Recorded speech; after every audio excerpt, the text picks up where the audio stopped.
In the ancient kingdom of Oduwani, there existed a sacred object so powerful and mysterious that only kings, high priests, and highest authorities were ever allowed to behold it.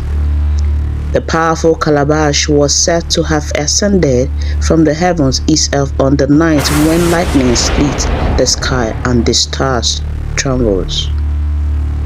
It sat upon a stone altar in the cave grove, glowing faintly, humming softly, and holding secrets that no ordinary eyes were permitted to see. Generations passed with no other outside the chosen circle ever laying eyes upon it. The consequences of seeing it were rumored to be catastrophe, but legends often sleep before centuries until fate decides to awaken them.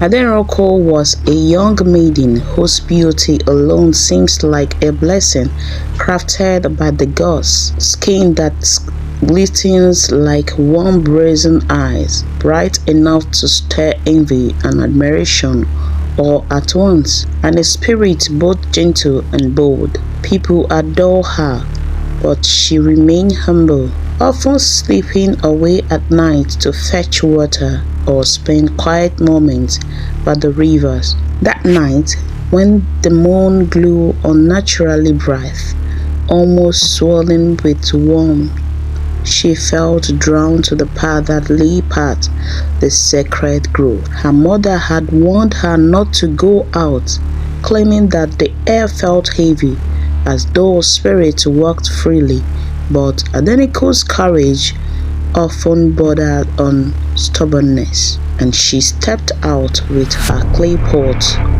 unaware that her destiny was shifting beneath her feet. As she approached the river path, she heard ancient drum, and the distant drum reversed only for the most sacred side of kings. Her curiosity rose like smoke from fire.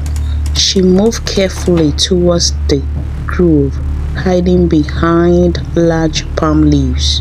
Through the shadow, she saw a sight that froze her breath. A royal procession, torches burning with unnatural brightness, elders in ceremonial attire, the king in white leopard skin, and at the center of it all, the powerful calabash, glowing like molten gold. It pauses gently as though breathing. Then she gasped. It was the smallest sound, barely a whisper, but it was enough. The glow intensified until a blinding flash exploded from the calabash, throwing sparks of golden light into the sky.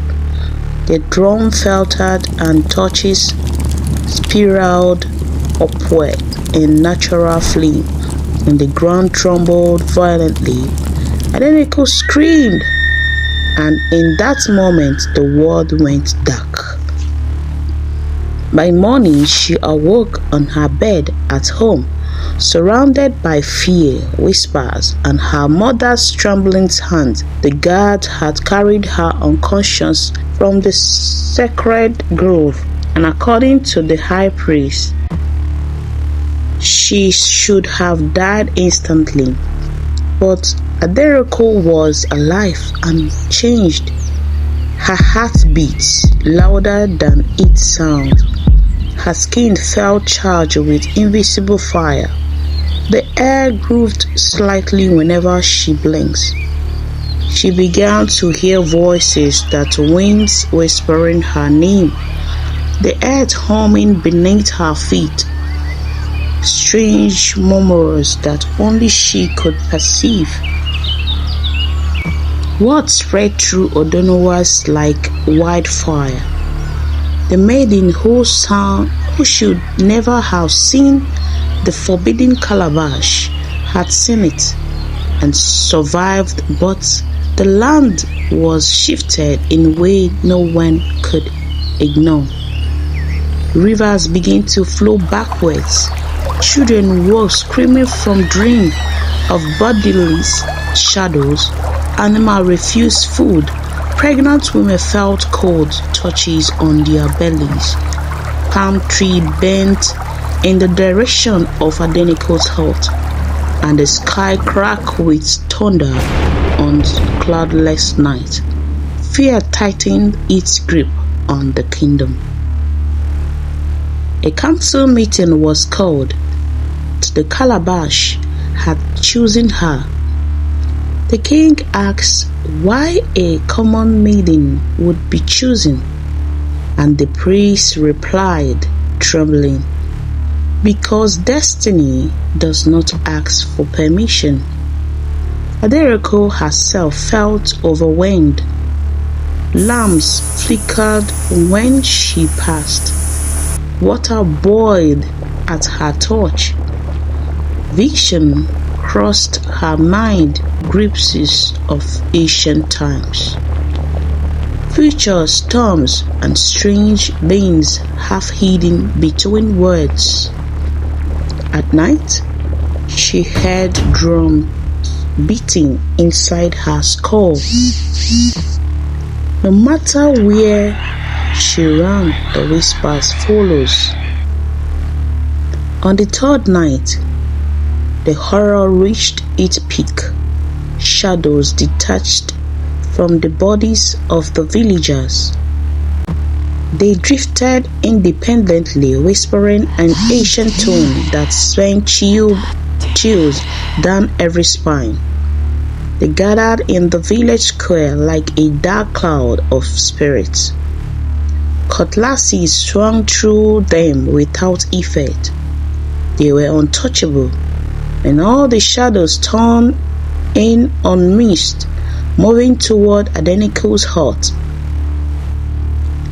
Shaking and terrifying, she stepped outside. Her eyes glowed faintly with golden spark, and her feet curved over so slightly above the ground. The largest shadow approached, bowed deeply, and spoke in a voice laden with thousands of echoes. Daughter of vision, the time has come. The villagers fell to their knees. The king trembled. The priest lowered his head in surrender. Adeniko asked what they wanted from her, and the shadow pointed towards the sacred grove. The calabash must be open. Panic tore through the people. No one had ever opened the powerful calabash. Doing so was said to unleash forces capable of unraveling the world. But Aderiko felt the pulling of destiny tighten around her like a cord. The shadows surrounded her as she walked slowly to the grove, villagers following behind in the silent fear.